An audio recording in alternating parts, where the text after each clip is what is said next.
You can barely even survive in our system. At this point, I seriously think Gen Z is just screwed. In 2026, Gen Z just simply earns way less than it costs to survive. Am I the only one that's wondering how people are surviving now? People are dealing with this economy different ways. Some people are struggling, some people are not. These are some people that's trying to figure it out, and they're asking some questions on how people are living in this economy. I have a question, a serious question. I'm going to need you to answer this question for me. How are we surviving right now? There's two types of people. There's how much could a banana possibly cost? And then there's the rest of us that are like, holy shit, I'm going to have to finance a fucking banana. A lot of us aren't eating out, but groceries are expensive. We've got cars and kids and dogs and fucking electricity. I mean, it's insane. I personally, I've quit bleaching my hair. I don't get Botox anymore. How are we surviving? Literally drop me a hint because your girl needs help. How is anyone affording anything? Because everything is expensive. It's like looking at Zillow and there's like a 2-bedroom townhouse that's a fixer-upper and it's like $875,000. Get bent. Or you're paying like $1,200 a month for some shitty Honda that like screams when you start the engine. Like, I don't understand. And like concert tickets, I know I've mentioned this before, but they're like $600 just to like sit behind a pole. But if you want like a decent area where you can breathe the same air as the freaking stage, it's like $900. What the Or like all these people are going on these lavish vacations to like Greece or like Ireland. What? Or like kids' sports fees, they're like $300 and you get like some shitty polyester jersey and you don't even get shorts. It's just the jersey. Is this real life? So I'm convinced either one of a few things is happening. People are selling their feet for money. They're freaking selling plasma. They're literally selling nose nachos, or they're married to someone super wealthy, because I have no idea how the hell anyone is affording to live right now. Guys, I have a question. I just got off of work and I just got home. And in my travels home, I drove by the gas station and see that where I live, gas is now $4.29 a gallon. I work hard. I'm a full-time nurse. I do have overtime at times. Not that I necessarily want that, but I swear I feel as though I am never able to make ends meet. When is it going to end? Groceries are ridiculous, and now gas is even more ridiculous than it already was. I don't know how anybody is surviving. And if you are surviving, let me know how you're doing it, because I must not be doing something right. So how are we affording life right now? I'm just genuinely curious. Gas is almost $4 a gallon, which it was like that. I think when I was like in 4th grade, I remember it being high like that again. But like, I make decent money. My husband makes decent money. We don't have a lot of bills. We have 0 credit card debt. Like, but it's still a struggle. Like, what I want to know is, how are y'all surviving on one income? And before y'all come for me, I don't get my nails done. I have no Botox. I have no filler. Never got my lips done. Get my nails done maybe once every year, and that's saying something. So I don't do the extras. Yeah, I go get an iced coffee every once in a while, but I don't do all the others. So any ideas, just let me know. Thanks. Hey guys, I'm at Walmart. Check this out. Look at the price on these snow boots for kids. This is absolutely absurd. We're supposed to keep our kids' feet warm. $50 for a pair of snow boots? Insane. You can barely even survive in our system if you live on integrity and ideals, if you don't come from a family that already has money. So in order to get money, which is how you survive, you have to almost always go against, you have to betray yourself. You have to sell your time. And our system rewards and actually requires from you narcissism, greed, subservience just to survive. But if you want to rise, then greed, the willingness to exploit, being good at participating in a human ranking system. You have to have bad qualities to survive. Do you know how hard it has been for me to learn how to survive without selling myself in this system because I was not born into money? Guys, I think I'm crashing out. This is the indicator of the recession. You can't tell me toothpaste is all $7, $7, $7, $7, $10. Like, dude. At this point, I seriously think Gen Z is just screwed. In 2026, Gen Z just simply earns way less than it costs to survive. The average Gen Zer makes about $25K a year, which is around $21,000 a month, and spends basically all of it on bills or rent. Nearly half of Gen Z runs out of money before the end of the month ends, and that's not just budgeting, that's just survival at that point. And don't get me started on student loan debt, because the average Gen Zer also has about $30K of student loan debt on top of all of that. We are spending more on essentials than any other previous generation, and wages just keep going down, and the cost of living just keeps going up. You're not failing in life. The system is just completely fucked us over. Budgeting does help, don't get me wrong. I still use mine to budget and track all of my expenses, but the system is still failing us. Food prices are getting absolutely ridiculous. Last week, I paid $5.79 for a bag of Ghirardelli baking chips, and today they were $7.39 for the 10-ounce bag that I literally bought just last week. Not even last week, on January 4th, so what, 6 days ago. The 20-ounce bag was $10.99, and now it's like $13.99. These food prices are getting ridiculous. Like, what is with that jump? That is crazy. And mind you, this is from the exact same store. I don't care. Nothing deserves a $2.50 price jump. All these big corporations and the government hate the people that they say that they serve. They're not here to help us. They are here to take all of your money and assist in helping you lose all of your limbs and your teeth. You know, in Latin, the word government, right? The word govern in Latin is to restrict or control. And the word ment, M-E-N-T, is the Latin root for the word mind. So the word government in Latin literally is like restrict your mind or control your mind. It's the government. Look it up. Yeah, look it up. Hashtag look it up.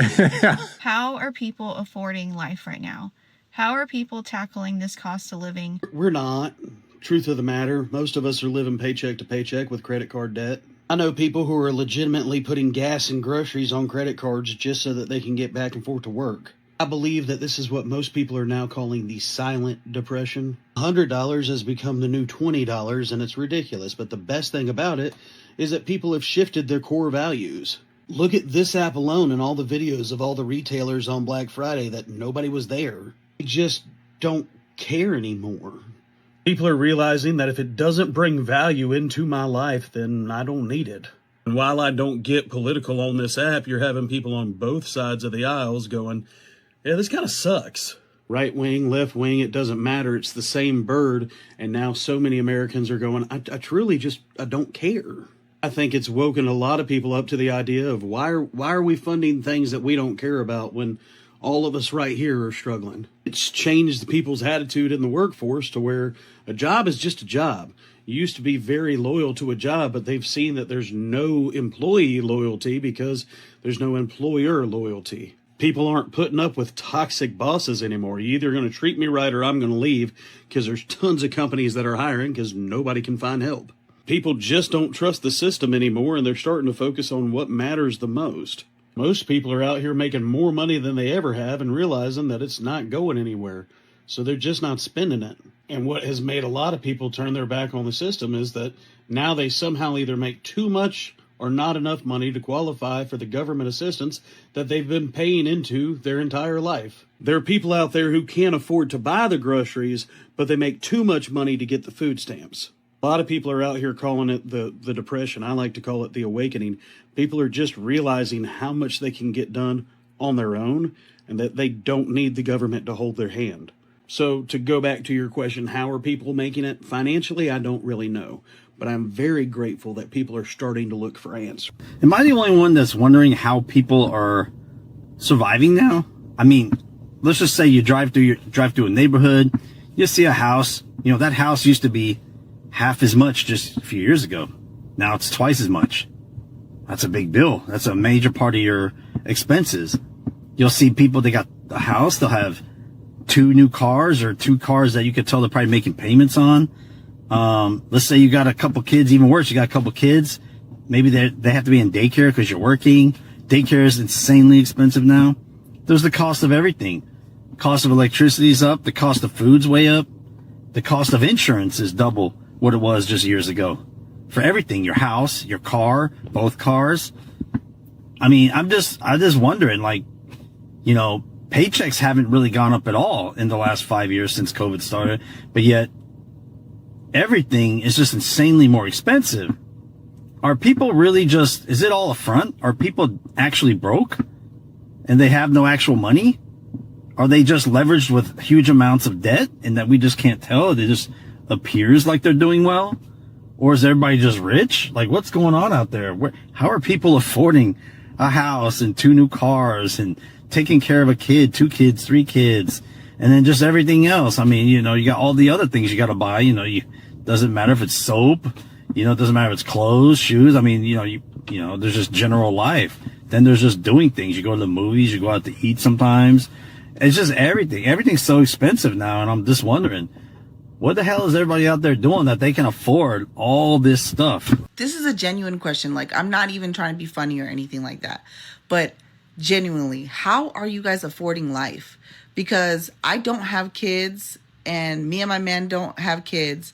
We both go half on the mortgage and the bills, and we're still barely making it by. So I really don't understand how people with children or even one child, how are you guys affording life? I don't, where are you getting the money from? Do you guys have 3 or 4 jobs? Do you have side hustles? Are you taking out loans? Do your parents have money?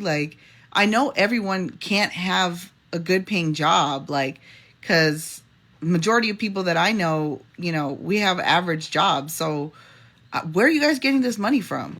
Did you guys save money from, when things were better in the world? Or genuinely, I really am asking, I really want to know, how are you guys affording life right now? How are people surviving this economy? When you have to decide if it's groceries or your kid's Christmas gift, it's wild. I'm a single mom, so dealing with a very, very fixed income and holidays and such, I always am so blessed and grateful for the ones who have so much that they are gift givers. That is what I'm manifesting for. I will be a giver in my later life, because the struggle of providing and making sure you have food in the fridge versus all these people taking vacations and stuff. I'm how? What are you doing? Tell me exactly what you manifested to be in your exact shoes, because I need those exact words, those exact affirmations, please. It is so tough. And I'm in Kansas and I don't even live in a big city. And I know city life is way crazier than where I'm at. But seriously, it just blows my mind how the economy is the way it is. And then it's I think it's right exactly where it wants us to be. It wants you to go out and get credit cards and build up and rack up all this debt and then just have to barely survive and struggle for the next 12 years or 12 months. For Christmas, you know what I mean?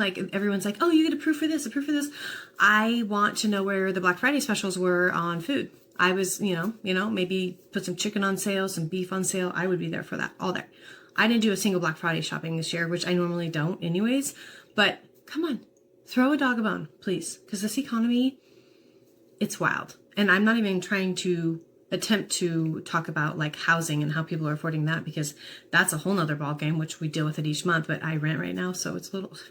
Anyways, let me know, because it's wild. The skyrocketing cost of living has left millions of people working at full-time jobs or a number of part-time jobs still unable to afford a place to live. Ali Rogan is back with her conversation with journalist Brian Goldstone, author of There Is No Place for Us, about this growing nationwide crisis. Thank you so much for joining us. In your work, you've come to know many people who work, who may have more than one job, but have come into circumstances where they cannot afford to keep a roof over their heads. Certainly, each person has a unique story, but are there any common threads in their experiences that you've been able to identify? Yeah, absolutely. I do argue in my book that in cities across America today, in one city after another, a low-wage job really is homelessness waiting to happen. And what they have in common is they all belong to the low-wage workforce. And it's not just that their wages are too low to keep up with the skyrocketing cost of having a place to live. It's also that the jobs themselves have become increasingly volatile and precarious, where they often don't know how many hours they're going to be getting from one week to the next. Their employers give them 29 hours a week because at 30 they would be eligible for basic benefits like health insurance or sick leave. And yeah, the cost of housing, rents are just very, very quickly outpacing what their incomes are. So that's kind of the backdrop that defines these people's existence. As you see, it's a bunch of people out here trying to figure it out. They're asking questions. How do people live in this economy? It's clear that many are having similar challenges, and they're not alone. Did you know that according to recent studies, nearly 60% of Americans live paycheck to paycheck? This statistic highlights the urgency of understanding and addressing financial pressures that we all face. Let's continue this conversation in the comments.